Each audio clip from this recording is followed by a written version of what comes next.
This will be your first Christmas in England, Mr. Gingrich. Yes, you know, it's exactly like the Christmas cards. Snow, red berries and robins.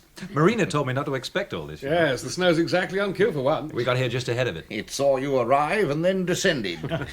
Of course, you must remember Mr. Gingrich is one of America's finest magicians. Perhaps he arranged it all himself. Perhaps it's one of his illusions. No, I'm good, but not that good. Colonel Victor Grace threw a party last Christmas at his home in the Westmoreland Hills. It's a plain but substantial house, built of the local stone and standing in a somewhat overgrown acre of garden, 3 miles from the nearest village and 11 from Bexonholme railway station. 4 guests were invited for the holiday weekend. The Colonel's daughter-in-law, Marina Grace, her friend and partner, Mr. Fred Gingrich, known as the modern Houdini, our chief constable, Lionel Monro, and finally, myself. I am the Colonel's sister, by profession a forensic surgeon employed by the Home Office, spinster, somewhat scarred of face, living alone. It was a luxury to be pampered by Victor's servants. I think especially of the cooking of his man, Albert. But one of our party had little appetite at dinner on Christmas Eve, Marina, who asked to be excused quite early. I remember the young maid, Ella, in her brown uniform, leaving the room towards the end of the meal.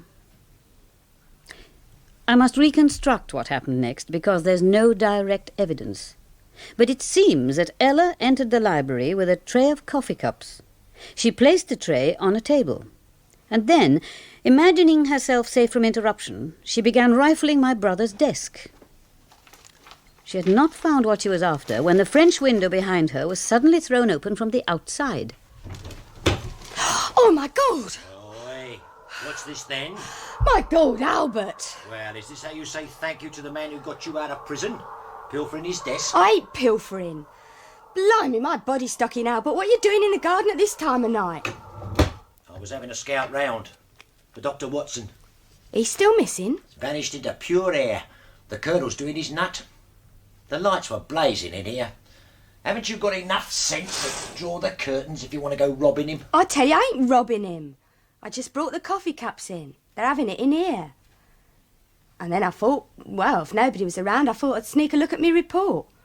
He was writing it this afternoon. What report? Parole report. Oh. The one he sends in once a month. Telling him if I've washed my neck every day and not cost nobody over the skull. Why, have you? What? Cost somebody? No, but I might do in a minute. Well, why are you so anxious to see that report, then? The Colonel had me in here this afternoon about that fiver that's gone missing. Oh, Lord, yes, the milkman's Christmas box. Here, you didn't nick it, did you? I didn't even know it was there.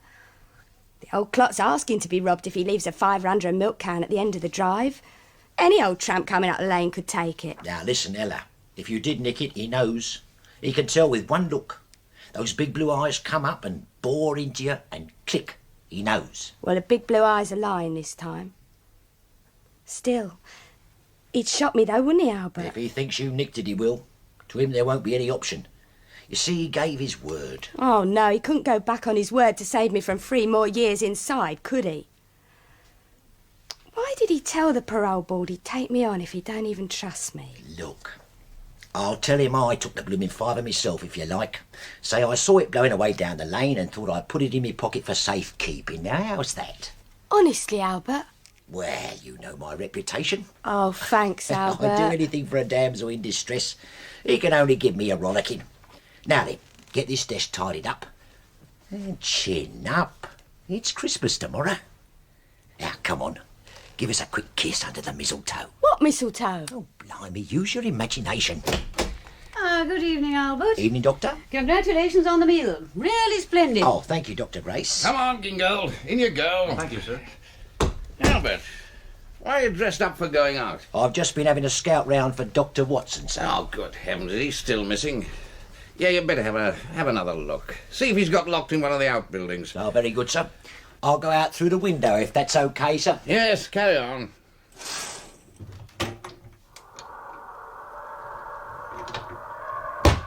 I say, sir, Yes, Gingold? you sure got some books in this place. Yes, it's a library. Is this a family portrait, sir? Our father, yes. Mr. Justice Grace. He looks pretty tough. He was an old puppet, actually, only he would go hanging people. Excuse me, sir. Shall I bring the coffee in now? Coffee you too? Oh, thank you, sir. I believe I'll stick to port. As you wish. All right, Ella. Bring enough for 3. Mr. Monro's just slipped out to look at his car. Yes, sir. One moment. Yes, sir? My desk. Desk, sir. Yeah, the blotter. Hasn't been changed. Covered in ink. Bring me a clean one. Oh, yes, sir. Yes. Right away, sir. Mm. Thank you, sir. That's the famous desk, Mr. Gingrich, where my brother composes his military memoirs. He's going to tell us all about his campaigns in Korea. Really? When I can get a clean blotter. When does the first volume come out? When it's ready. When it is ready, not before. You know, you must be one of the few people who still writes in regular ink. I like a steel nib, Mr. Gingold. One somehow gets closer to the page. Like a bayonet tearing into the flesh. An illusion enhanced by the use of red ink. The sisters in sparkling metaphorical form tonight. Thank you, Victor. By the way, Mr. Gingrich here is named Mr. Gingrich. I'm well aware of that. Then don't keep calling him Mr. Gingold. Gingold? Why should I call him that? I don't know, dear, but you keep doing it. I think you're mistaken. Why don't you all just call me Fred? Vanessa, don't you think you'd better go and see if Marina's feeling better? Oh, yes, I had. No, I shouldn't bother too much, Dr. Grace. She often takes a nap around this time. Well, I'm sure she doesn't often leave the table in the middle of dinner to do it. No, well, I guess the food was, just a little rich for her tonight. The truth is, we're not used to eating quite so, well, grandly. What's that? Are you saying that Marina doesn't get enough to eat? We've been living on tea and dry toast since we got to London. Tea and dried toast? Tea and dry... Do you mean you're not making enough to feed her properly? I was under the impression you were both earning a decent living. Well, no, sir. Nobody seems much interested in a magic act anymore. Our last 3 months in the States, well, we laid an egg in every town from Baton Rouge to Chicago. That's why it was like an answer to a prayer when you kindly offered to pay our air tickets to London. But when we got there, we had no engagement set, no agent, nothing. We couldn't even get auditions for a while. Extraordinary. I wish the child had told me things had reached this pass. I guess she's a bit too proud to plead poverty, sir. Well, I noticed that you're not backward in that direction. Now, excuse me, sir. I wasn't pleading poverty, sir. I was just explaining what... Marina. We were worried about you. Are you feeling better, dear? I'm just fine, honestly. Just a little sinus headache. Ah, I might have something in my bag to take that away. Oh, thanks. I've got a little cure of my own. At least it works sometimes. Oh, what's that? Snuff. I think I'll be okay after I've taken a pinch. That is, if you've no objections. Of course not. Fire away. But first you must have a brandy. One for you, Frank. Thank you, sir. Don't forget me, Victor. How could I? Sorry if I spoilt the party. Marina, you don't know what you missed. As a Christmas treat, they let me stay behind, drinking port and swapping dirty stories with the grown-ups. Flouting 500 years of tradition. What do you think my father would have made of that? My father, the judge, would have passed summary sentence after putting on the black cap. Well, I guess that's one tradition we can do without. My father, do you mean? Or the black cap? I think Fred means hanging. I believe I detect in our American friend a fashionable derision for the old forms. Some of them did serve a useful purpose, you know. Well, not the black cap, that's for sure. Well, there you are, Marina. Now drink that Thank you, Victor. down. Mr. Gingold, Thank you, sir. and one for you. Thank you, Victor. Your good health, my dear. And here's to father's memory. Yes, the old judge. Bless him. The old judge. Cheerio and happy Christmas, everybody. Happy Christmas. You didn't join in the toast, Greengage. Come, we're not drinking to the hangman's noose, you know. My word, for a man who delights huge gatherings with his exploits, you seem to have very little sense of humour. But I'm not a comic, Colonel. No. You're an escapologist and illusionist, and a very fine one. My son always said you were the most amazing man in the world, and he wasn't too bad in that line himself. Was he, Marina? No, Valentine was very good. Brilliant. Brilliant, certainly. And brave. Brave as a lion. God love us, it bites your face off out there. Your car all right? Well, I've given it some antifreeze and I could do with a drop myself. Yeah, brandy do the trick. You're a mind reader. Oh, there we are. Good-o. Bless you. You're just in time, Monro. we've somehow strayed onto the subject of hanging. Have you really? Always a popular notion. Tell me, Greengage, have you ever tried hanging? In my act, do you mean? Well, certainly not in real life. No, I mean standing on the trap in full view of the audience, manacled, noose round the neck, lever pulled, bingo, down you drop out of sight. Audience gasps. And then, hey presto, up you pop. Shinning up the rope, unmanacled, fresh as a daisy, and on to the next trick. No, I never chanced my arm at that. Your arm? Why not? Too risky? No, sir. Too sick. Yes, I'm with you there. Not that he wouldn't drag 'em in. Public toppings always were a big draw. Quite so. And has it ever struck any of you that abolishing hanging has led to a steep decline in one of our finer arts? You mean the art of breaking necks? Well, that too, Mr. Grimethorpe. But what I had in mind was the art of murder. Every murder had to be a masterpiece when one slip led to the scaffold. The noose, you know, nourished an entire school of quite splendid women poisoners. Artists, every one of them. Why, women as a class have virtually ceased to practice murder. Yet it's the only art at which they've consistently excelled men. I tell you, an accomplished young lady in our grandfather's day was expected to do 4 things properly: music, drawing, needlework, and murder. Oh, well, may you laugh. But the trouble is that, as in life, so in literature. And the abolition of the rope brought about the total disappearance of the truly gripping whodunit. You see, if our fictional murderer doesn't risk his neck, the entire flavour is gone. So you see, all our lives were made the poorer when we cast off the old hemp necklace. Excuse me, Colonel, I think you're talking out of your hat. Fred, Oh, dear. You'd like to bring hanging back, so that more subtle killers could rise up to baffle you, to titillate you? Oh, you must think I've got bats in my belfry. No, Mr. Gingham, I'm just lamenting the death of the detective story, that's all. The vintage crime puzzle. The really decent British murder. That's what I miss. Victor boasts he has the finest collection of detective fiction in the country, you know. I'll find Gingold a good one to curl up with in bed. Yes, an early Agatha Christie or a Clifford Kitchen. Or perhaps a Michael Battle. Well, no thanks, it's not exactly my scene. You don't like detective stories? I think they're absolute hokum. Oh, dear. From what I can gather, they're just cobbled together by frustrated old females with some kind of kink. Oh, Well, what's so funny? nothing at all. Do go on. Well, some disfigurement that stops them looking at the world square on. Excuse me, are you referring to some actual physical disfigurement, like this scar on my face? Oh, gosh, no, look, I'm sorry, I just wasn't thinking. No, that's all right, I'm used to it. But I was just interested to know whether you meant a physical scar or an emotional one. Look, forget it, please. I guess I was just spitballing. Mr. Gingold, are you familiar with the detective stories of Michael Battle? Oh, Victor, do put a suck in it. No, just a moment. It's my house. Michael Battle, Mr. Gingold. All right, Victor, I'm off to bed. Hey, what's going on? I just wondered if you'd read anything by Michael Battle. Okay, yeah. Well, no. I once started one of his books in hospital.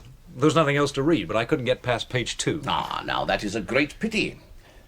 Allow me to introduce you to Michael Battle. What?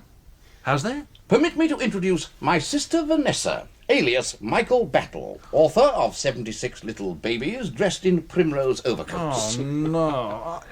Is this true? I'm afraid it is. Oh, my God. Look, if I said anything offensive, I No, apologize. it's my brother who should apologize. He has a rather infantile sense of humor. Do forgive me, Mr. Gingold. An old soldier can never resist laying an ambush. Coffee, sir. Ah, thank you, Ella. I can't believe it. What? Vanessa, Michael Battle. It's incredible. Did you know Mr. Monro? As a matter of fact, I did. I'm her greatest fan. No, you're not. I am. Vanessa, I'm just overwhelmed. Not half as much as me. Do you mind if we change the subject? Where on earth do the stories come from? I've always wanted to ask. They're just a sublimation of my violent tendencies, I think Fred would say. No. No, I just think of a situation, a set of characters, think of who it would be amusing to bump off, and then do it. Yes, but where do you find your characters? Well, they're all round us. I mean, for example, look at us. We have all the ingredients of a whodunit here, don't we? One of Victor's vintage crime puzzles. And it's just as Fred says. The cast comes straight out of the property basket. The peppery colonel, the vinegary spinster sister. The salty policeman. Well, yes. The complete cruet of suspects, and all laid out on a starched tablecloth of snow. And who else have we here? Oh, yes, the mysterious snuff-taking beauty, the touchy young American escapologist and knife-thrower. Hey, am I touchy? Oh, yes. The former burglar turned Batman turned butler. Coffee, Dr. Grace. Oh, thank you, Ellen. Oh, blimey, my body's sticking. Oh, sorry, Doctor, I thought you had hold of it. No damage, Ella. It's all gone in the saucer. Oh, I'll get you another. See, we even have the comic maid who says, blimey, my body's talking at every little upset. You don't mind being called the comic maid, do you, Ella? It's only a little game we're playing. It's not my place, Doctor, to mind anything. Your coffee, Doctor. Oh, dear. Thank you, Ella. Will that be all, sir? Yes, Ella, you can run along.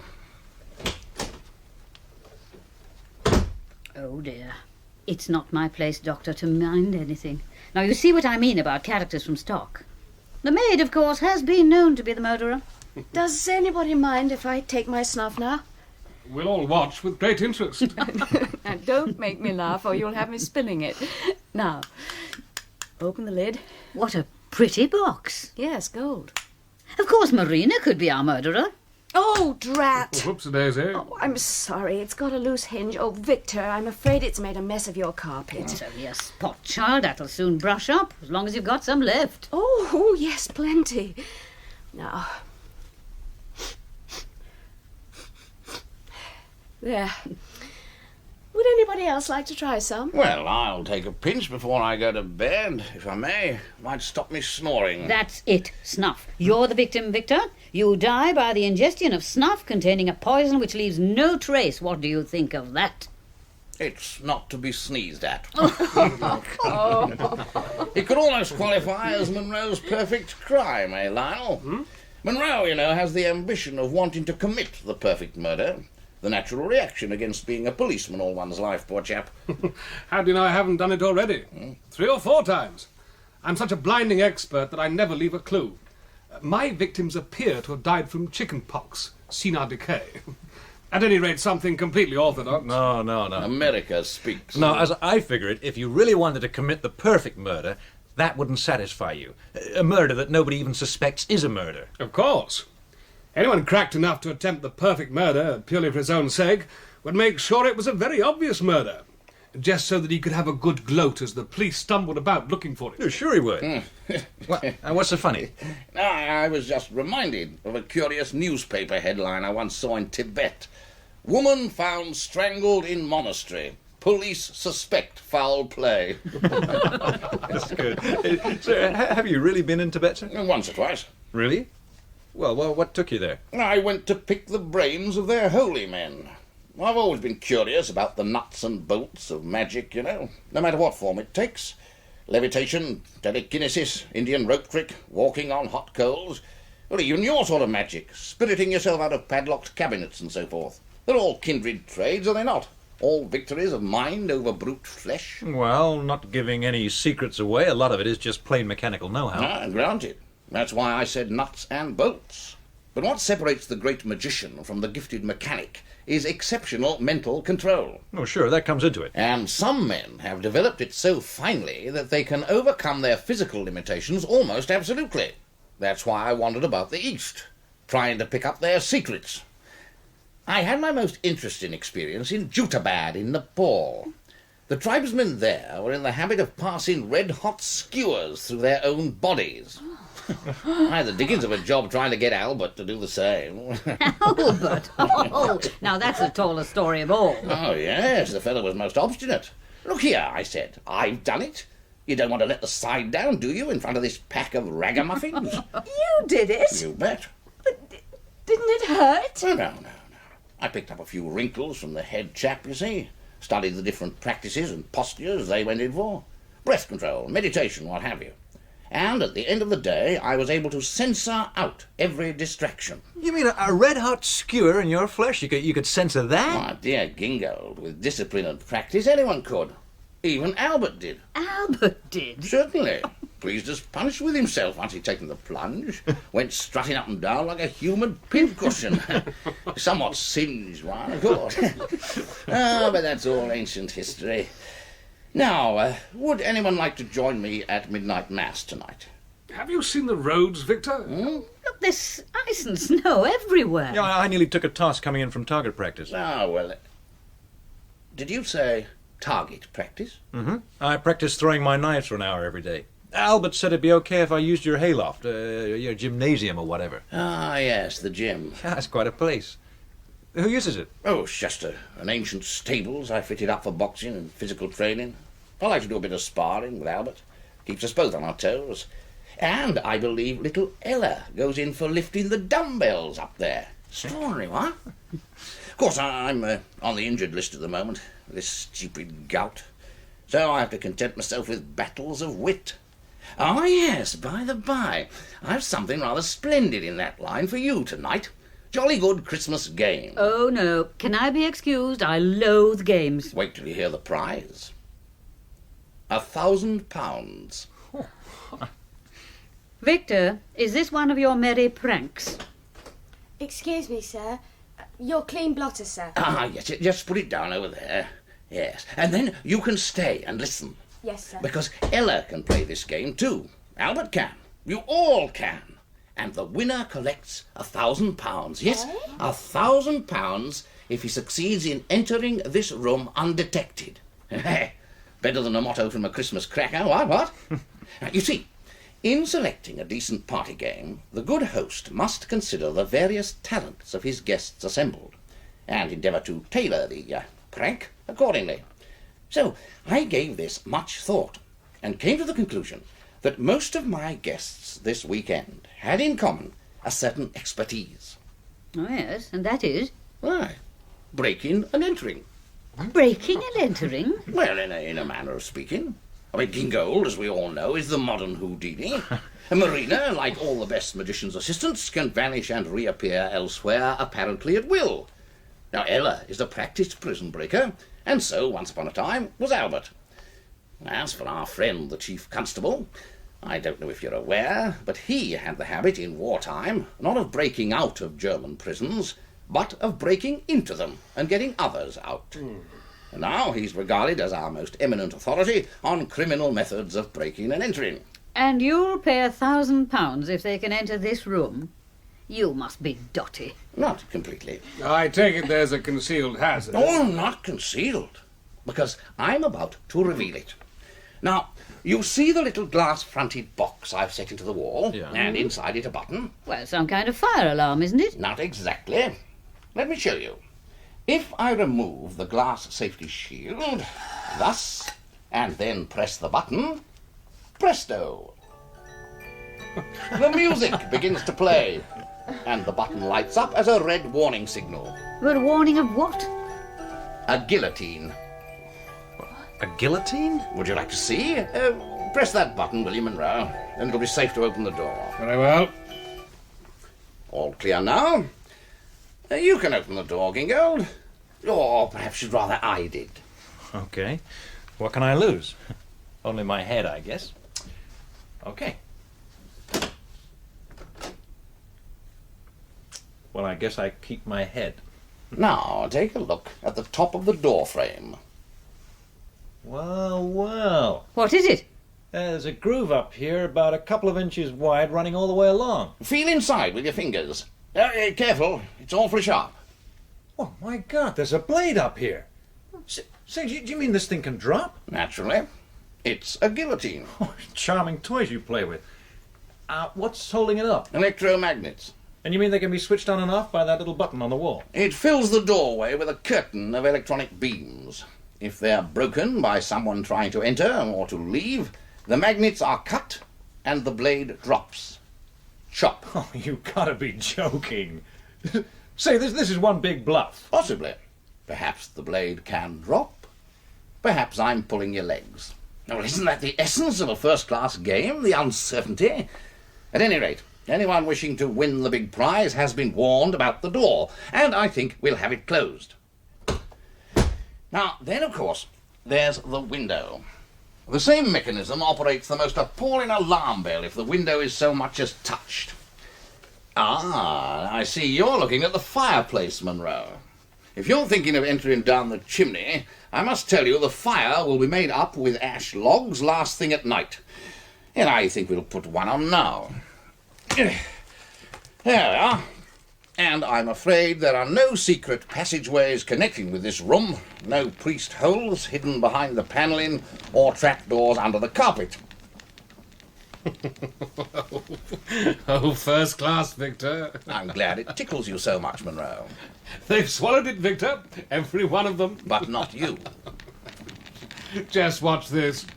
Press the button, will you, Gingrich? I'm going to open the door. Oh, sure. All right, here we go. Hand on the knob. Now, what are the lines? It's a far, far better thing. Lionel, don't touch that door. Oh, too late. I'm touching it and I'm going to open it. Just watch. What's that? Press the button, please. Someone at the window. I imagine that's Albert trying to enter at the window. You know, Monro, if I were you, I should be thanking him dearly. All right, Albert. In you come. Sir? Sir, I'm afraid I've got some bad news. Bad news? What's that? On your hands? It's blood, sir. It's Dr. Watson. Dr. Watson. Hurt? Dead, sir. Somebody's killed him. God, what? Knocked down? No, sir. Somebody used a knife on him.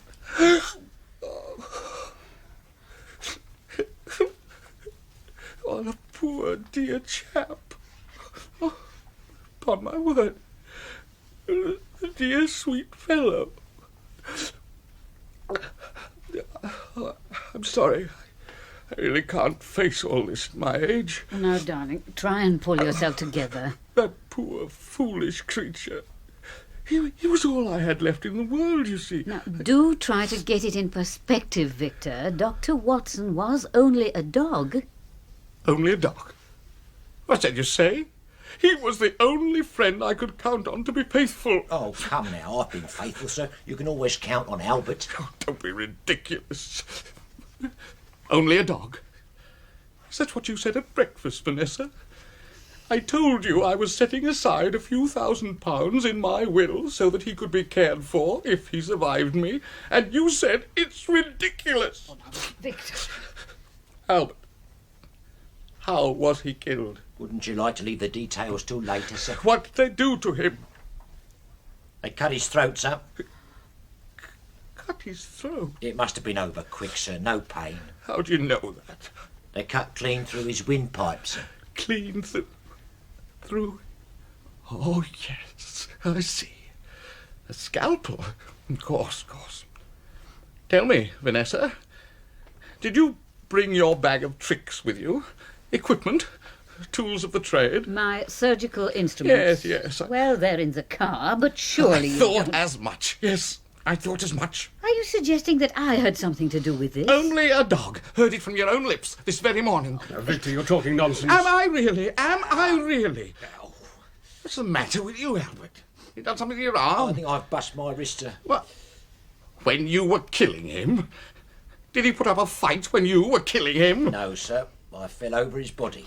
I was going through the shrubbery and I just stumbled over him. I felt my wrist go when I hit the ground. Felt your wrist go? You always were a malingerer. Let me have a look, Albert. Here, now, can you slip your coat on? Man's a confirmed malingerer. Disgrace to his How regiment. gently does it. There. Where did you find my dog? In the shrubbery, sir, just opposite the gymnasium. Ooh. Oh, sorry, Albert. Now, don't try to move that arm. It'll have to go in a sling. Right. I'll go and find something to fix you up. Found near the gymnasium? Perhaps you have something to tell me, Gingold, eh? I think you're in shock, Colonel. You've lost your cool. Cool? What language is this? I think you could use a good night's sleep, sir. With respect. I guess we all could. Could I clear the coffee things, sir? Coffee things? There! Damn you! They're cleared. We have had a bereavement, Ella. This is a house in mourning. Blimey, Christmas too. I knew something coming along and spoil it. What was that? This scarf should do the trick, Albert. Oh, someone dropped the tray. No. Wait, Vanessa. I beg your pardon? The sling can wait. Oh, don't behave like a spoilt child. I'm going to put you all out of here in a minute. What? Yes, you can attend to that malodorous malingerer out of my sight. Excuse me, I think I'll say good night. No, Marina, stay. Yes, I want all of you to stay. I will sit at my desk and talk to you like a headmaster. You know, I'm not a man noted for the tenderness of my feelings. I'm an army man. For a long time I've been fed up with our species. A wise man once said, "Out of the crooked timber of humanity, no straight thing ever was made." A man looks for loyalty. Well, you'll never find it among men. That much I learned. Only among animals. You see, animals have no possessions. Yeah, I think that might be the answer. Now then, look at this. My will. Disposal of my possessions. I'm having my solicitor over tomorrow. I'm going to change it. It's Christmas Day, dear. He won't mind calling in for a Christmas noggin and a fee on top of it. Now, before I tear this up, you might like to hear the details. Yeah. Now, to summarise. To my friend Lionel Monro, the R.V. Grace collection of periodicals and books on murder fiction. To my sister Vanessa, I bequeath this house in which she grew up, and 10,000 a year. To my cook Batman, Albert Congleton, £10,000 for faithful service. To my bloodhound dog, Dr. Irrelevant now. To any other employee in my service at the time of my death, that will be Ella, 5,000 by way of notice. The rest of my estate, valued at something like 190,000, the last time I inquired, to my daughter-in-law, Marina Grace. And now, there, in pieces. Sir, permission to speak, sir? One sentence. Won't I be getting my cut, sir? Not a penny. Neither will any of you. It will go to less treacherous animals. Oh, sir, even 10,000 is not a lot at the end of the day. It's hardly what I'd get as redundancy money, sir. I've nothing to add. Now, if you'll kindly leave me, I'll draft my new will. I only want my fair cut, sir. Go. All of you. As if anybody wanted to stay. Oh, come on, Ella. Bring the tray and then off to bed. Righto, Doctor. Are you sure I can't get you a sleeping tablet, Victor? Do try to be in better form tomorrow, darling. It is Christmas Day. Good night, dear. Good night, all of you. Well, good night, old boy. Come on, Gingrich. Just hold on one moment. Colonel Grace, could I ask just one question, sir? Is the bet still on? Please get out of my sight. Sir, is there anything I could get you? A nice cup of cocoa? No. Whatever you say, sir. There is just one thing, sir. Well, Does all this mean we won't be wearing funny hats tomorrow? take this fellow away, please, Monro. He is giving me a headache. And no more disturbances. Come along, Albert. But we've always had paper hats, sir. Albert, blow. Good night, sir.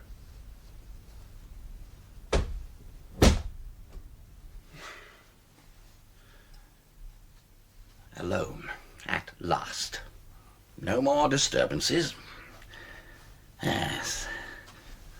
We'll soon make sure of that.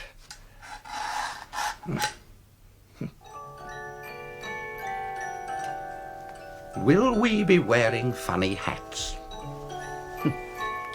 Funny hats? Why not? The clowns, prancing and cavorting in their funny hats.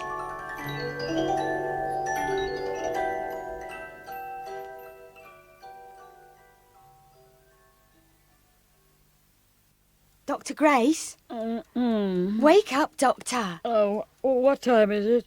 Just gone 8. Of a Christmas morning.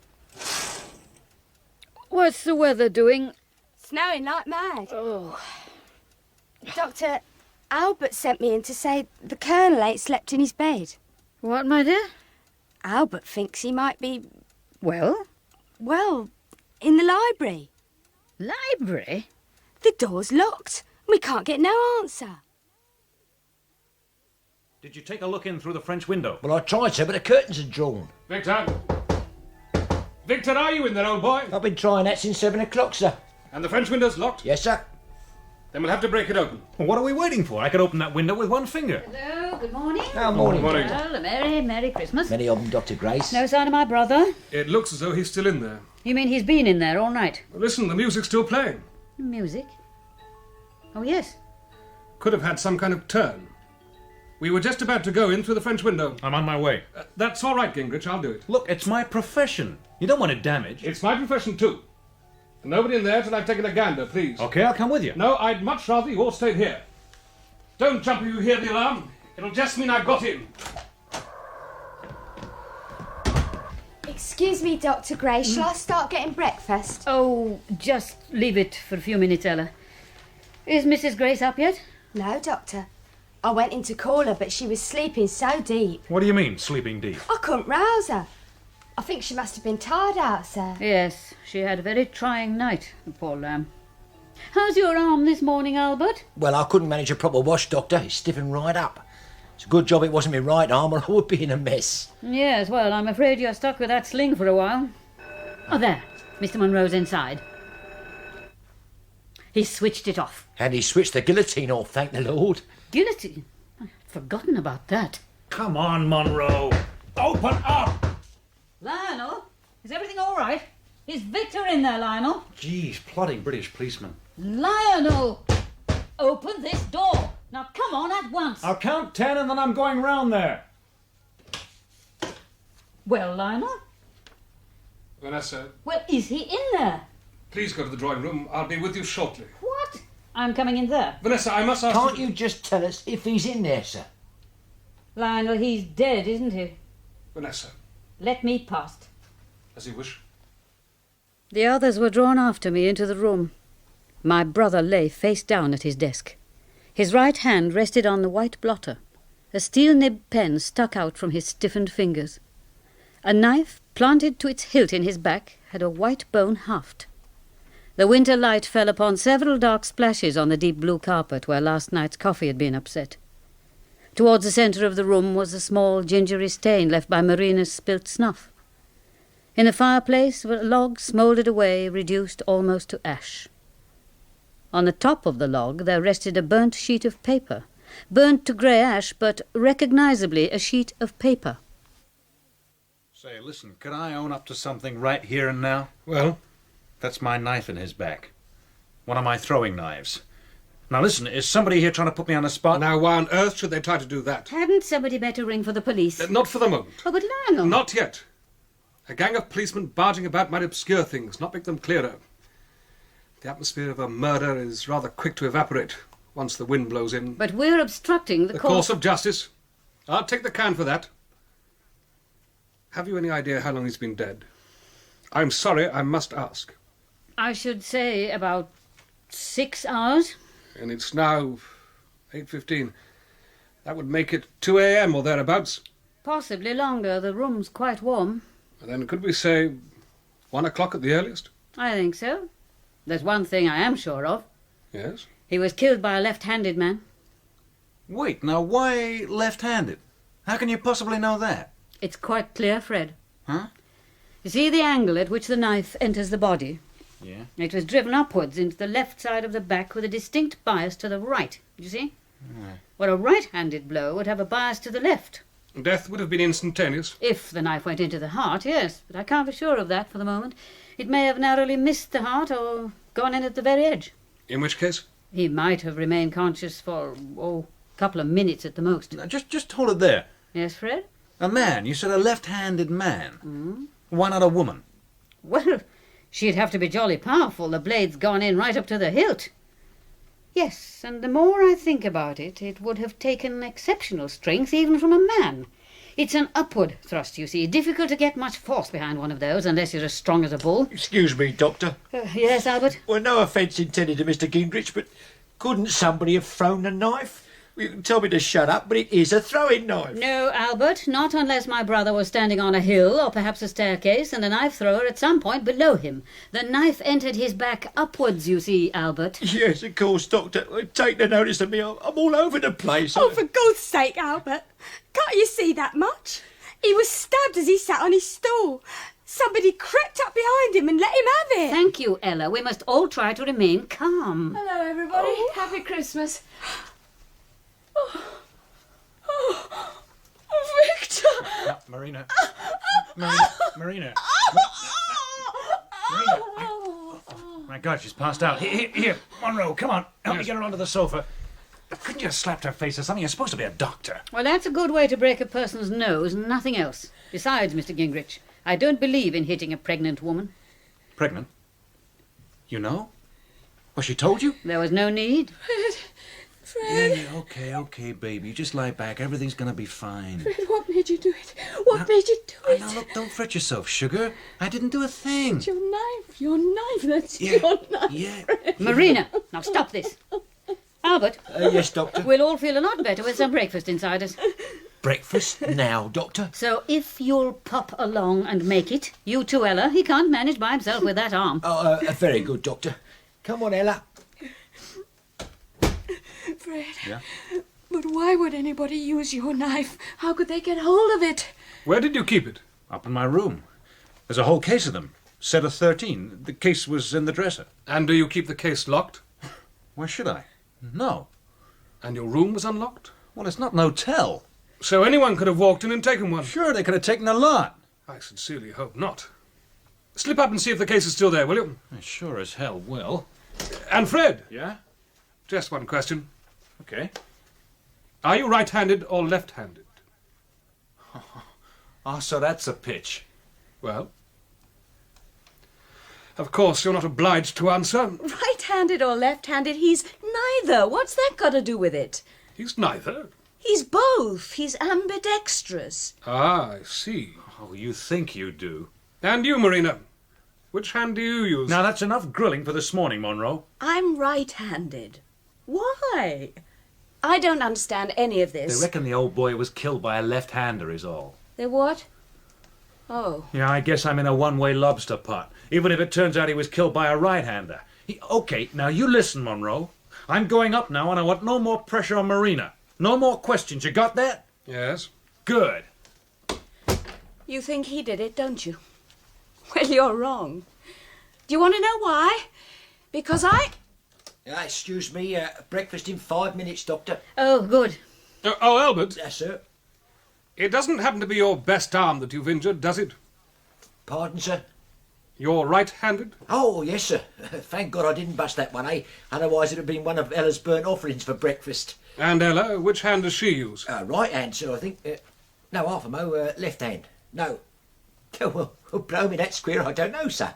Ask her to step in for a minute, would you? Very good, sir. And to spare you the embarrassment of asking, Lionel, I'm right-handed. Yes, Vanessa, I've known that for a long time. Just as I've known for a long time that you're left-handed. I'm flattered that you'd have taken the trouble to notice. No trouble at all, my dear. Ella to see you, sir. And I've taken the liberty to bring this sheet, Doctor, to cover up the remains. Oh, yeah, but thank you, Albert. Now, Ella, Yes, sir. just a little question I've had to put to everybody. Are you right-handed or left-handed? Why? Just answer the question. You can't make me.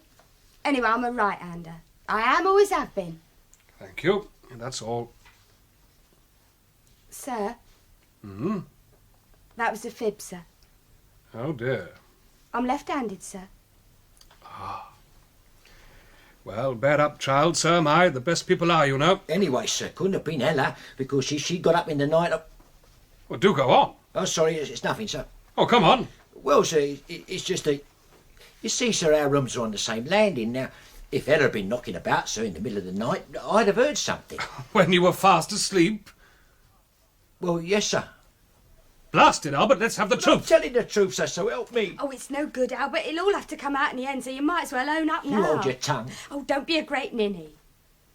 Albert was in bed with me. Well, there's no law against it, is there? Oh, I'm sorry, Dr. Grace. We was only sharing a room. Oh, blooming idiot.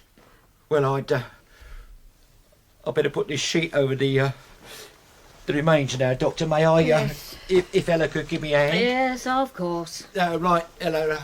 All right, Albert. We'll cover him gently. Well, I think it's time we called the police, isn't it, Lionel? Listen, Hollier. 2 more knives are missing. Fred! Hello, darling. You feeling better now? 2 more knives missing? Yeah, there should be 13 in that case. There are only 10. Are you sure? I tell you, there are only 10 in my knife case. That one on the Colonel's back makes 11. We're a number 12 and number 13. Why should anybody want 2 more knives? I hate to imagine. Sir? Mr. Monro? Yes, Ella. Have you seen this chalk mark, sir, on the Colonel's back? Chalk mark? Only very faint. But it's definitely chalk, sir. Where? There, sir. On his jacket, sir. Just where the knife's gone in. Yes. Just as if somebody had chalked a little cross on his back. You're right. And the knife enters where both lines meet. Sort of target, sir. As if somebody had marked out that spot to it and then thrown it. Yeah, look. I'm sorry, Mr. Gingrich. I didn't mean anything. Shall we cover him up now, sir? Chalk cross? Yes, cover him, please do. Gently. We'll soon have you covered up nice and warm, sir. Albert, stop blubbering. And a bit more sheet over this side. We don't want it to slip him off him. Arthur Moe, you take a look at that. Eh? See this? On his blotter. Oh. Sir, Mr. Monro. Yes. There's some writing on the Colonel's blotter, sir. Red ink. It was like a couple of words or something. Where? Well, I must have just moved his arm a bit. There, sir, see? His arm must have been hiding it. Can you make out what it says? Well, it's just some meaningless fuzzy blot. Sir, couldn't you hold it up to the mirror? My dear young woman, you've been reading too many penny dreadfuls. Better leave it there for the forensic chaps. I am a forensic chap, and I rather agree with Ella. Can you slide the blotter out? Yeah, I think so, Doctor. Do. Beg pardon, Colonel. If I could just move your wrist a bit, Colonel. Gently does it. Out it comes, Colonel. He could have written down the name of the one who done it. Yeah, that was a clean blotter last night. Give it to me, Albert. Thank you. Can you make out what it says, Doctor? Please, please. Now, if you wouldn't all crowd on top of me, I might be able to. Doctor, I think it says lion and moon. Lion? Moon? Arthur Moe. That's not lion, it's... No. Never. But it is. Lionel Monro. Oh? Ludicrous. Why, this is perfectly ludicrous. Let's just assume that it isn't, shall we? No, let's not. Assumption is the lazy mind's excuse for avoiding real work. Hammer tonight is over, Fred. It's time I took full charge. You must be joking, of course. You want us to put the monkey in charge of the banana stand? Monkey? You made pretty sure nobody else got a look at this room this morning till you'd given it a mighty thorough going over. Oh, you mean I was clearing my tracks and wiping my fingerprints and what have you? Exactly, and disposing of the sheet of paper that was blotted on this pad. Oh, you mean I came in here and pocketed it, eh? No, you didn't pocket it, Lionel. Oh, I say. Sudden outbreak of sanity. You put it on the fire. It's still there. If you're referring to that sheet of charred paper... Which you've been eyeing very nervously ever since we came in here. Oh, dear. Dear, dear, dear. Well, can't you see that Victor himself put it on the fire last night? No, it was put on the fire this morning. My dear lady, forensic science, though splendidly advanced, has so far discovered no technique for determining the time of death of a sheet of paper. But it has, Lionel. You said just now, when I suggested we call in the police, that the atmosphere of a murder was quick to evaporate once the wind blew in. So I did. What of it? Albert, would you open the window? Well, it's a bit parky, miss, and we'll have all the snow blowing in here. Well, never mind. Open the window. Oh, very good, Doctor. Thank you. Now, what's that sheet of paper? Blimey, my body stocking. Just look at that. It's just blowing to fragments. Yeah, crumbling into little bits. You see, Lionel, how it disintegrates once the wind blows in. That's quite clever. You can close the window, Albert. Right. So, if the paper was put on the fire last night and got all charred up like that, it would have stayed in one piece until... Until Mr. Monro opened the window this morning and then blown to pieces. Ergo, it was put there after Monro came in this morning. Please, Vanessa, I shouldn't do that. I said don't use the phone. I wouldn't like to be forced to harm you. Doctor, he's got a gun. Now, Vanessa, hang up. I'd be reluctant to use this. Thank you. That was intelligent. Nothing to do with intelligence, Lionel. I was about to hang up anyway. The telephone isn't working, you see. It appears to have been disconnected.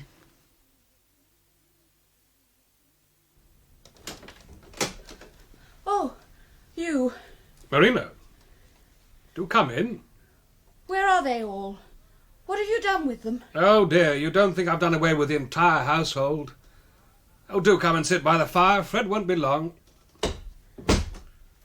That's better. Tea time soon. I dare say you're hungry. Missed your lunch, or should I say Christmas dinner? Where's Fred? He popped out to look for missing knives. Look, to set your mind at rest, I'll tell you where all of them are. Dr. Grace is upstairs examining the body. We took him to his own room. Albert and Ella are getting tea, I imagine. And that's everybody. Fred's looking for knives. Where? He thinks he might have left a couple in the gym yesterday after his target practice. You're shaking your head. Fred never leaves a thing lying around. No, that's what I thought. Are you feeling better after your rest? Rest? Awfully sorry I gave you a shock. Producing a gun. I passed out, didn't I? Yes. First thing I knew, I was in bed. Yes, Vanessa was trying to make me drink something, a sedative. So you've had a refreshing sleep? No. When she left, I emptied it down the wash basin. Oh, dear. You don't trust Vanessa? I don't trust anybody in this house. Trust me, please. Trust you? After turning your gun on us? It's not my gun. The Colonel's gun. Found it in his desk. There was no option. I couldn't have a set of country bobbies crashing about. They'd raise a very poor team on Christmas Day, you know. Do you know what I'm reading? No. I've been going through Victor's desk. Came across these manuscripts. I took them for his memoirs, but apparently there are no memoirs. Do you know what he's been writing all these years? Detective stories. Victor? Oh, yes. Only the poor chap doesn't seem to have had very much luck with them. Letters of regret from publishers, rejection slips. He was obviously no Michael Battle. Are you a fan, by the way? Of detective stories? I used to be. Valentine was keen on them. We used to have bets on who could spot the villain first. Valentine didn't try his hand at writing them. Seems to have been a family failing. No, he was interested in the theory, but he never wrote one as far as I know. The theory? Yes, the theory of the first suspect and that kind of thing. Theory of the first suspect? Yes, that's where the writer throws all the suspicion on one character early in the book. The reader tosses it out as a false trail, but the first suspect has done it all the same. Oh dear, in this case I suppose that would be me. No, my dear, you might just as well say the butler did it. Excuse me? Well, and here he is. Come on in, Albert. We're just talking about you. Oh, I thought my ears were burning, sir. I was just saying that the butler did it. Oh, go on, sir. You get worse for keeping. Still, it's nothing to joke about, is it, sir? And what makes you think I'm joking? No, sir. Very good, sir. Did you want something? Oh, yes, sir, it's Ella. She's going to do a bunk if we're not careful. She's just gone up to get her things on and pack her bag. All right, skip it, Albert. I can speak up for myself. Well, what's all this, Ella? I'm clearing out of here, that's all. Have you seen the weather? That's what I said, sir. It's a night to make a black dog walk in white. So what? I'd rather die of frostbite than a knife in the back. Someone else is going to get done in here before the night's much older. And it ain't going to be me. I'm going straight to the police and put all my cards on the table. And I'll tell the absolute truth this time, so help me. Haven't you told us the truth? Have you been hiding something? I'm saying nothing more in this house. There's not one of you I feel safe with. And I ain't stopping here with faces staring in at the windows. Faces at the windows? What do you mean? There was someone at the window goggling in at me. And don't say I made it up. When was this? Not 5 minutes ago, in the kitchen. I was cutting the bread with my back to the window and suddenly I felt these eyes on me back. Oh, I tell you, it made my skin crawl. And then I turned round and there weren't nobody there. Just a hole in the snow where somebody had brushed it off the pane and looked in. Well, it was probably our friend Gingrich. He's knocking about outside. Oh, thanks a million. Is that supposed to make me feel better? Not to worry, dear. It's only the mad knife thrower on the prowl. Very well, go, but if you think there's a maniac at large, I think you'll soon be sorry you set off. Oh, what can I do? I ain't going back to that kitchen. How do I know she's not waiting to jump out on me? She? With that face. She could have you chopped up into meat cutlets before you knew where you were. Oh, it's all very well for you to smile, sitting there in comfort. But anybody'd feel jittery in that kitchen stuck right away at the end of the corridor. If you feel like that, you can stay here with us. In here? Honestly, you wouldn't mind? I'd be glad of the company. So why don't you just come and sit down by the fire? Oh, thank you, Mrs. Grace. It's icy up there as the morgue. I say, Albert, isn't it about tea time? I'm just off the Cedarwood, Doctor. How's the arm? Well, it's not too hot, but I'm learning to cope with the other. Look, why don't Ella and I get the tea? Come on, Ella. Albert can sit here and have a cigar. No, Doctor. No? Ella's coming here for company. She's scared to death. I ain't going back to that kitchen. Well, don't be silly. I'll be with you. Well, that's the trouble. If you... Better let Albert do it, Vanessa. Oh, yeah. Well, I see. Well, carry on, Albert. Oh, very good, Doctor. Oh, Doctor, as it's Christmas tea, Yeah? will you be wanting to wear funny hats? No, thank you, Albert. Oh. Righto, miss. Now, Ella, this information you've been holding back. Nothing to say, sir. Oh, is Ella keeping something from us? I'll tell all I know to the police. Nobody in this house. Is it something about your master? About his health? No. Victor's health? Why, what have you discovered? I've discovered that he was fooling himself badly if he thought he had gout. Or someone was fooling him. What have you found? There's no sign of gout. The leg muscles were wasting away. It looks like muscular dystrophy. Really? He'd have been in a wheelchair soon. Marina, did you come down to see him last night after we'd all gone to bed? Victor, no. You didn't come back and give him a pinch of snuff? Oh, why, no. Well, he told you he'd take some before he went to bed. He threw us all out. Do you think I'd come back and offer him snuff when he was in that mood? You see, Marina, I found snuff on his jacket. A tiny peppering of snuff on his lapel. Did you give him snuff at any time? Earlier in the evening? Oh, no. Or was he in the habit of taking snuff? Ella, did he keep snuff in the house? I never seen none. You didn't leave your snuff box behind last night? No. And come back for it later? No. Marina, could you tell us the truth about Valentine's death? The truth? What do you mean? Well, he died in America. My brother went out to discover what happened, attend the funeral. But when he came back, he refused to talk about it. We don't know a thing, just that it was an accident. Why are you bringing this up now? You inherit Valentine's money. You mean I got Valentine out of the way and then I got Victor out of the way? Oh, you're crazy. Well, the fact remains that both of them have been got out of the way. And as a result, you're a very rich woman. Well, how did Valentine die? A knife. I'm sorry, I didn't catch A that. knife in his heart. Yes. How did it get there? It was thrown. It was thrown by Fred. Yes. And it was an accident. It was an accident. Marina, I know this is an ordeal, but try to answer calmly. How did you meet Fred Gingrich? I went out there as an actress. The show folded almost at once. Then I auditioned for Fred. He wanted an assistant for his act. I got the job. Didn't the partnership become closer than that? Did we fall in love? We thought so. But then Valentine came along. He was at a loose end, looking for excitement as usual. He persuaded Fred to take him into the act. And you fell for him? Yes. What did Fred think? He took it on the chin. I think Fred was rather dazzled by him, too. He was such a genuinely charming man, and such a daredevil. It was his idea for Fred to throw a knife at his heart. As part of the act? Yes. Valentine made a heart out of a chunk of cork. He held it against his body, covering his heart.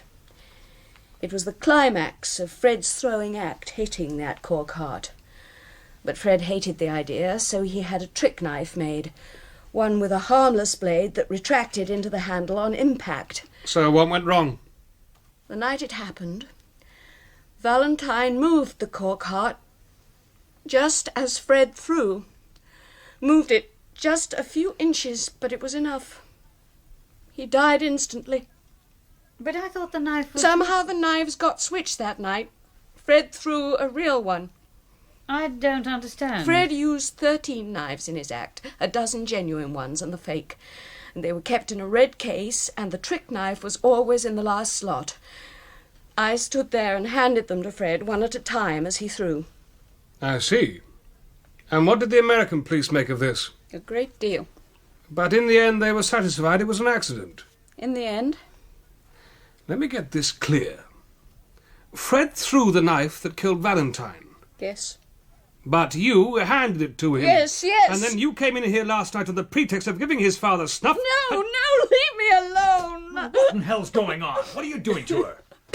Yeah, okay, baby, okay, there. Now everything's gonna be fine. Fred, they think I killed Victor because of the snuff on his jacket. But I can't have done because I didn't have my snuff box. Yeah, I didn't have it. Come on, sweetheart, I'll get you up to your room. No, let me go. What? Let me go. Marina, what's come over you? Just leave me alone, Fred. I'm going to my room. I guess I won't be down to tea. What's all this nonsense about snuff, for Pete's sake? Vanessa found snuff on the lapel of Victor's jacket. Somebody came down here last night and gave it to him. Well, it couldn't be Marina. She left her snuff box with me. With you? The hinge was loose. She gave it to me on the way upstairs. I was going to mend it. Now, wait a bit. The carpet. There was snuff on this carpet. Nobody had to come in and give it to him at all. Do you mean he wanted snuff so badly that he took a pinch of it from the carpet? Oh, and Fred, would you mind explaining something else that's been puzzling Mr. Monro and me? Well? What were you doing down here at about 1:45 this morning, outside this door? Oh, yes, I saw you. Now she tells it. Monro, you know about this? Vanessa did mention it. All right. The answer's so sensible, you're not going to believe it. Have a bash, anyway. £1,000. Yeah, I was trying to win that bet. And did you succeed? No. Why not? I should have thought that breaking in here would have been a piece of cake for the incredible Gingrich. I changed my mind. Something smelt wrong. And what about you, Doctor? If you saw me at the door, that Oh, yes, I must have been up and doing myself. Brilliant deduction. I came down for a cup of coffee, actually. Coffee? I drank too much last night. Not used to it. I thought the coffee might even my keel. Why didn't you say anything to me? I thought you were in happy pursuit of £1,000 and shouldn't be disturbed. Could you satisfy my curiosity about something, Doctor? Anything at all. Your face. What happened? It was a fishing accident when I was a girl. What kind of a fishing accident? A hook, Mr. Gingrich. A double-barbed fish hook was embedded in my cheek, and the line to which the hook was connected was unfortunately jerked. The hook travelled the length of my face, tearing it rather drastically, as you can see. And the person holding it was... Yes, oh yes, my brother Victor. I bet you loved him for that. It didn't make me hate him. Mr. Gingrich, excuse me, sir. Yeah? Was it you came to the kitchen window a while back and looked in? Oh, yeah, I was on my way back from the gym. I guess I lost my bearings. Snowing fit to choke a horse. I saw the window all lit up and looked in to check where I was. Hey, say, did I scare you? God, I thought it was Jack the Ripper. Well, gosh, I'm sorry. Hey, but listen to this, Monro. I was forgetting. There's a punch bag in that gym, a boxer's punch bag hanging from a beam, and someone's been using it for more than boxing practice. Oh? You remember the cross on the colonel's back, the cross in chalk? Well? The same crosses have been chalked all over that punch bag. And you know something else? I'm willing to take a guess. Okay? I imagine the punch bag has been stabbed in many places where the crosses are chalked. Well, how'd you know that? Credit me with a little gumption. Excuse me, Doctor. Yes? It's the jelly, miss. Jelly? What about it? I'm having a bit of a struggle with it. Dear fellow, you're babbling. Do you think somebody could give me a bit of help? There's a lot you could do with one hand, but turn a jelly onto a plate is humanly impossible. All right, Albert, I'll give you a hand. Oh, good. Got over your fit of collywobbles? I'll be okay now I know it was at that window. It was only Mr. Gingrich. Oh, was it? Right, come on then. Albert, could I just keep you for a minute? You run along, Ella. to that kitchen by myself? I'll wait for Albert if you don't mind. Look, would you like me to come with you? I got a famous name for flipping jellies over. Oh. Well, all right. Lead on. Half a mo. What now? Well, sir, that jelly's what you might call my masterpiece. There's a pint of port wine in it. I wouldn't like it to end up on the floor. Albert will handle it like a day-old babe. Come on, Ella. Thank you, sir. Now tell me, Albert, how long had your master had a bad leg? What do you mean the gout, sir? I should say it was about 6 months ago he first started limping. Did he ever fall over? Well, he did a couple of times, now you mention it. Said it affected his balance. So you won't have had many sparring sessions with him lately, in the gym? Oh, no, sir. But you still keep yourself in trim with the punch bag? Well, so I've let things slide a bit, I'm afraid. I've not been near the gym for, must be a month or two. Leave it all to Ella, do you? Ella, sir? And her dumbbells? Oh, yes. Well, she's got nothing else to occupy her mind here, sir. I think the exercise takes her mind off the bright lights. Actually, she read somewhere it would give her a fuller figure. You know, develop her out here, if you'll forgive the expression, Doctor. Yeah, it all went to her biceps. Yeah, strong in the arm, is she? Strong? She could lift it. Half a mo, what are you driving at? You can't suspect Ella, sir. Do you know why they put her inside last time? Inside where, sir? Do you know why she was serving 5 years? We never discuss anything like that, sir. All right, I'll tell you. It's none of my business, sir. The last time she came over the wall, she left a pair of scissors behind. Scissors? Between the shoulders of a wardress. Oh. Oh, Lord. Well, she must have had good reasons, sir, that's all I can say. Albert, congratulations. Sir? You're the father of a big, bouncing jelly. Safely delivered, no complications, and a beautiful red complexion. Oh, thank you, sir. Well, cheer up, man. I know expectant fathers are supposed to suffer, but this is ridiculous. Excuse me, will you? I'm just off to the gym if anybody wants me. Take a look at that punch bag. Keep my jelly warm, will you? Ho, ho, ho. Fred, have you left Ella all alone in that kitchen? Oh, she's fine now. That girl's tough. Tough, yes. Did she happen to say anything more about the information she's been holding back? It was strictly jelly talk. I see. Look, Dr. Grace, do you mind if I have a word with Albert alone? Alone? Oh, very well. I've got to change my dress. Put on the party velvet. Why not? Right, Albert, listen. We've got to move like a streak of lightning. Albert, are you paying attention? Oh, sorry, sir, I was miles away. What's the matter? He's trying to pin it on Ella, sir. Ella! Listen, Albert, that guy would pin it on the Pope. Of course, he did it himself, didn't he, sir? You can bet your life on it. Now, Albert, are you willing to take a risk? It'll get Ella off the hook. Risk, sir? I want you to go up to Monro's room and bring me one of my knives. He took them off me this morning. You'll have to crack his bedroom door. Can you still do that? Yeah, I think so, sir. Yeah, now, the knives are in a flat red case about so wide. There's 10 knives inside. You bring me just one. Yeah, what you want with a knife? Now, no time to explain. Just trust me. Now, go on, scoot. Oh, very good, sir. And Albert, Sir? good luck. And hey, presto, Frederick, the trap begins to close. What's that? Somebody at the window. Okay, Monro, just a minute. Ye gods! Snowflakes like 10-penny pieces, look! Silver dollars. Hey, what happened to you? I fell in a bloody drift. I'm soaked to the skin. Well, come on, in front of the fire. Now I better go right up and get into something dry. No, just warm your hands. Here, let me pour you a drink. Ooh, there. Oh, skull. Oh. By the way, that punch bag. Yeah? Did you notice anything unusual about it? Apart from its multiple wounds? What else? It's been lying on the floor recently. Well, how'd you know that? Sawdust all over it. Sawdust and resin off the floor. At some point it's been lowered to the floor on its pulley and then hoisted up again. What does that signify? Well, think about it, Gingrich, if you don't already know. But now I really must go and get out of these wet clothes. I'll see you later. Oops. Oh, I am sorry, Mr. Monro. My fault, Albert. In you come. Oh, thank you, sir. I'm in my room if I'm wanted. Very good, sir. Phew. That was close. I nearly dropped the knife at his feet. Where is it? Inside my sling. Well, give quick. Thanks, Albert. You're solid. Oh, it's just one thing, sir. Yeah? I think you said there were 10 knives in that case. That's right. Wrong, sir. There were only 9. Only 8. Now you've got that one. Are you sure? Yes, sir. Well, that makes 2 knives unaccounted for. What in the hell's going on? Oh, are you still here, Albert? Isn't it time we were sitting down to your wonderful tea? Yes, Doctor. I'll just go and see how Ella's doing. Oh, ring the bell. Oh, very good, miss. That's right. Did you look in on Marina while you were upstairs? Yes, I think she must be feeling a bit better. She was having a bath. Oh, good evening, Lionel. Very smart. Evening. What's the matter? You seem to be in a very brown study. Is something wrong? I rather think it is. Look here, I don't want to be an alarmist, but I think we should all stick together from now on. Why? What's happened? I've just been to my room. I had the impression somebody had been in there. Anyway, I thought I'd better check Gingrich's throwing knives. Well? 2 more have vanished. Oh, no. I'm afraid so.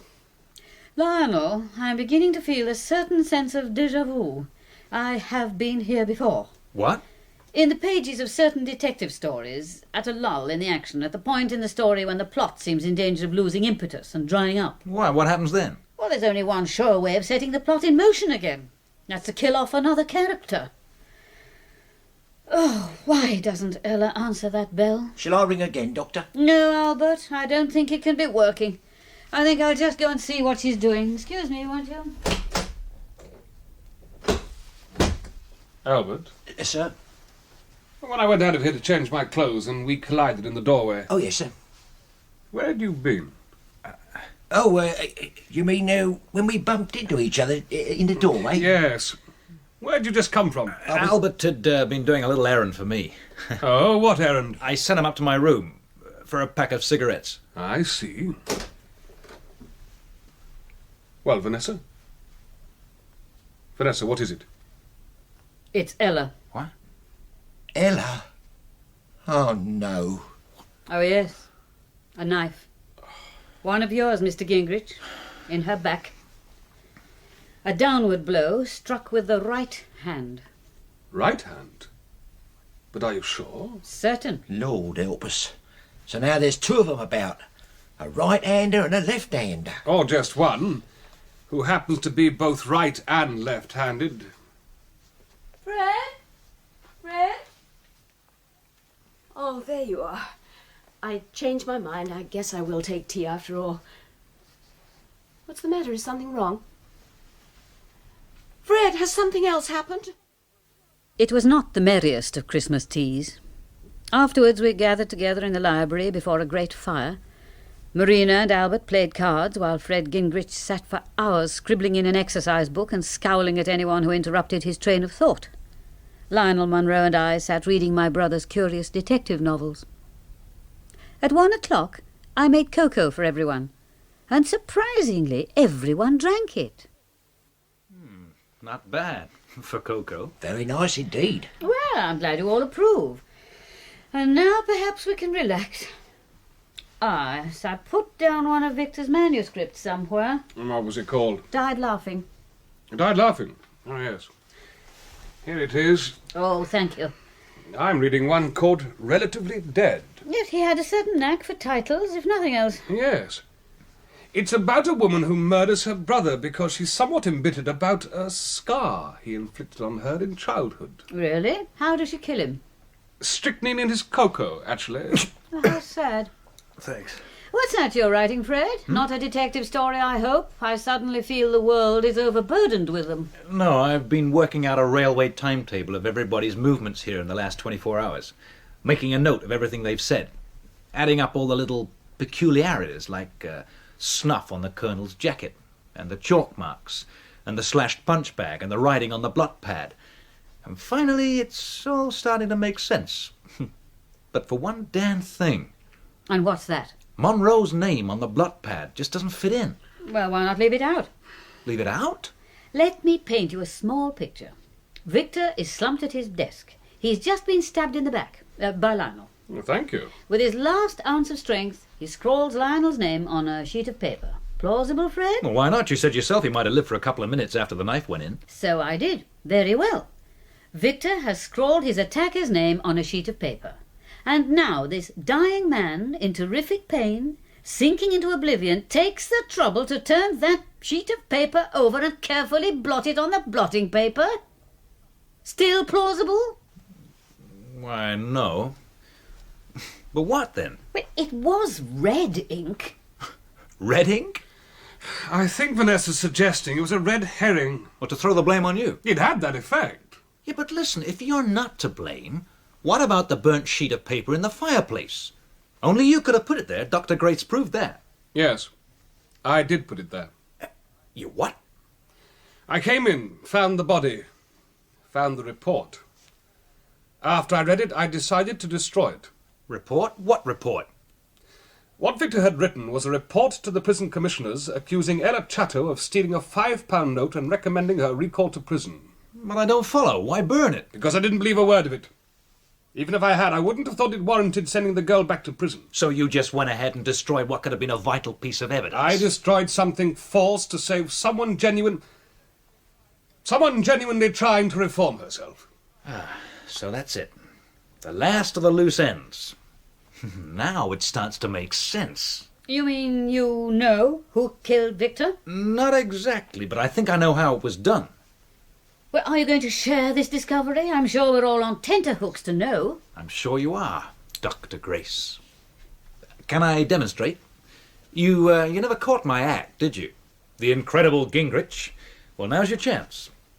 Imagine you're in the theatre. Up with a curtain and presto, Gingrich stands before you. Good evening, good evening. I am going to need one assistant. Could I have a volunteer from the audience? Oh, come on, folks. What's wrong? Isn't there one good sport out there tonight? I don't mind having a bash, sir. Ah, gentleman in the front row. Splendid. Give him a big hand, please. Will you step forward, sir? That's right. Up you come. Your name, sir? Albert Congleton. May I call you Albert? Yes, sir. That's fine, Albert. Now, before we go any further, I bring out the snuff. There.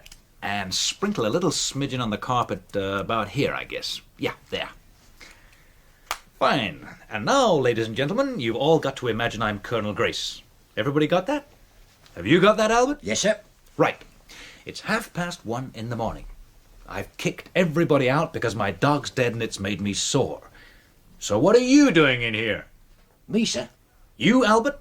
Get out of here. Never darken my library again. You want me to leave the room, sir? Sure, out with you. Scoot. Right you are, sir. Oh, Albert. Yes, sir. You wait out there 3 minutes, then knock on the door. 3 minutes. Very good, sir. Okay, scram.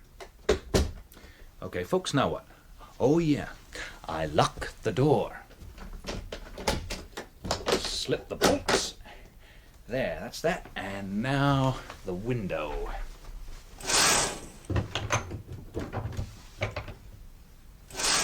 Now the window's secured. Now I'm all alone in a locked and sealed room, right? And to make sure nobody sneaks in on me, I switch on my cute little musical guillotine. There.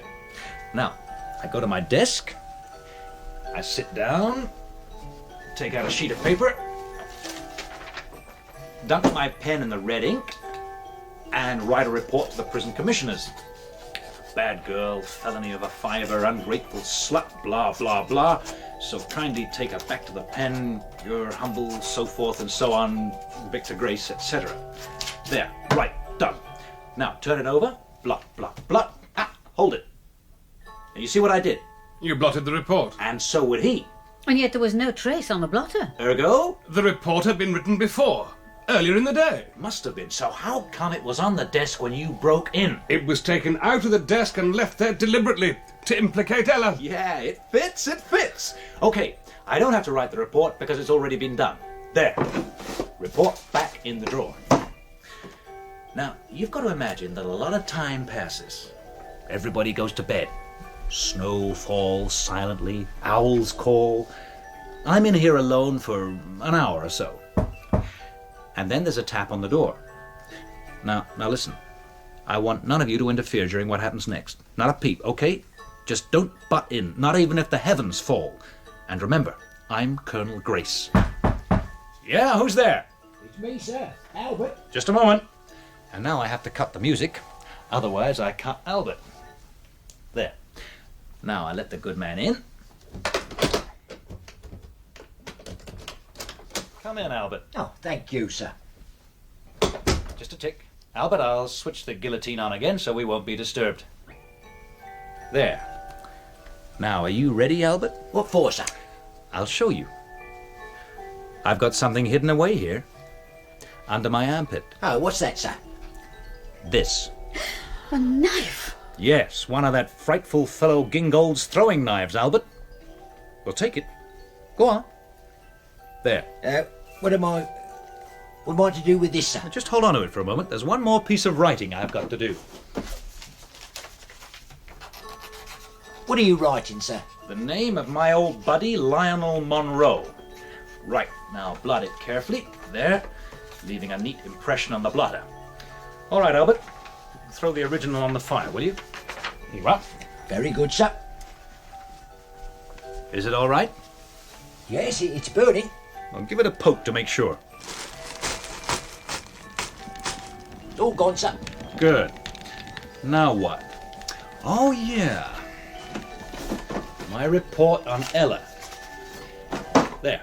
I leave this so, on top of the desk. Now, Albert, are you ready? Anything you say, sir. I lie on the carpet. So, flat on my stomach. There we are. I say, wait a minute. What's wrong, sir?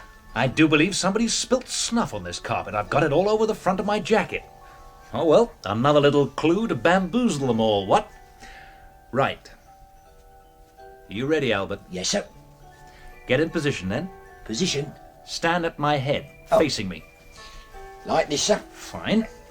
Now, have you got the chalk? Chalk? Oh, no. Oh, that's all right. I've got a piece here in my pocket. There you are. What do I do with this, sir? Find the spot. Pardon? Bend over me and prod a finger into my back. Oh. You're looking for the heart. Yeah. No. Higher. Yeah. Bit to the right. Yeah. Ah, there. That's it. Now, chalk across there. Done it? Yes, sir. You've got the knife? Yes, sir. Good. Now, stay just as you are, facing me. Now, bend over me and make a practice stab at that cross on my back. Like, this, sir. That's it. Fine. Now, I want you to raise that knife really high. You doing that? Yes, sir. Right above your head? As high as it'll go, sir. Now, just think of the strength you could get behind a blow like that. All your weight coming down on top of me. The knife will go right in, see? Up to the hilt. Yes, sir. You mean like this, sir? Oh, my God, man, you've killed him. I'm sorry, Mr. Gingrich, but you did ask for it, sir. Fred, oh my darling! No, Mrs. Grace. Stay where you are. It's too late to help him. He's as dead as a doornail. Not so fast, Albert. Blimey. I've still got 2 minutes left before I peg out, remember? Fred! Now, quiet, Marina. Stand up. I'm dying, but on my travels out east, I've learned to blot out pain. So I totter over to the wall, switch up the guillotine. So, now it's all clear for Albert to go out through the door. He slips out, and I lock it, shoot the bolts home. Now I stagger back to the guillotine switch, and presto, sealed off from the world. And now over to my desk.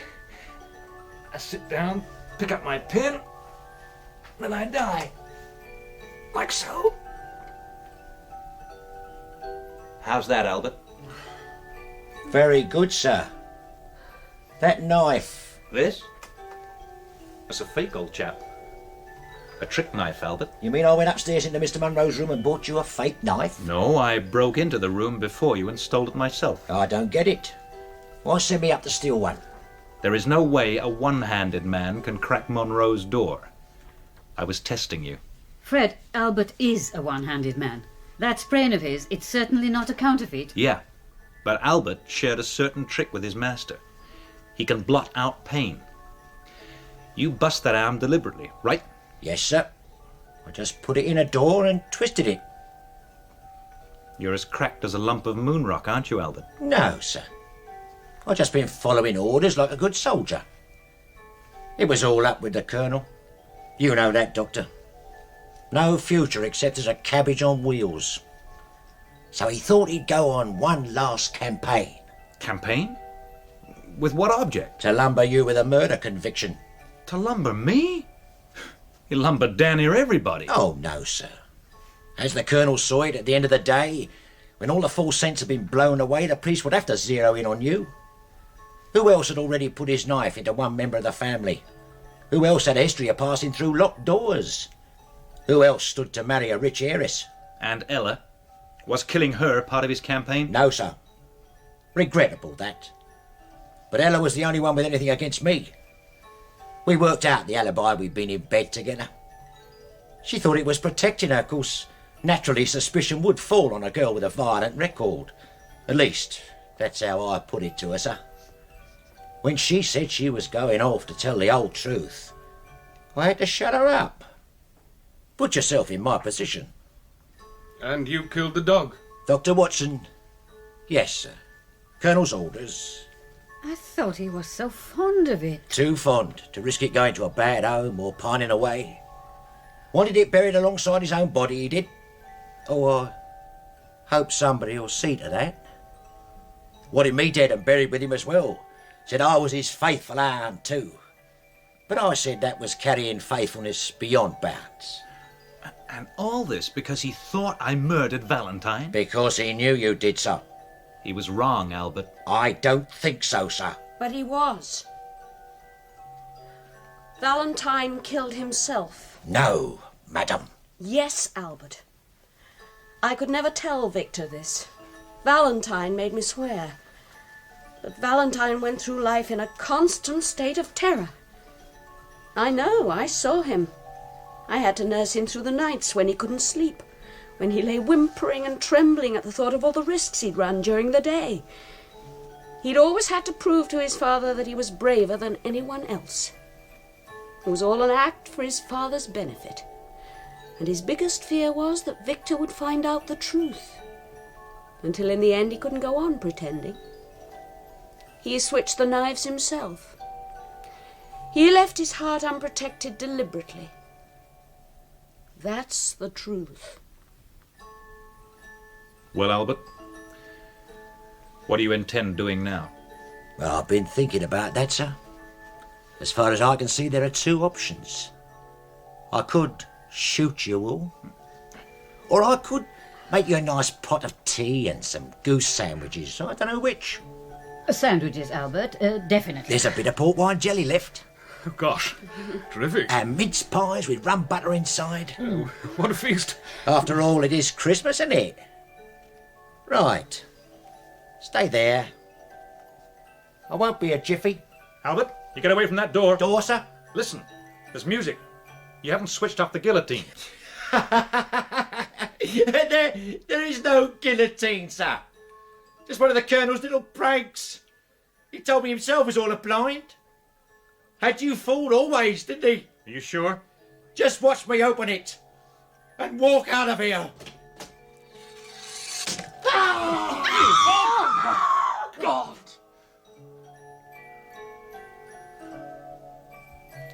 Poor old Albert. He finally got his cut. A decent British murder. Huh? With a gory French ending.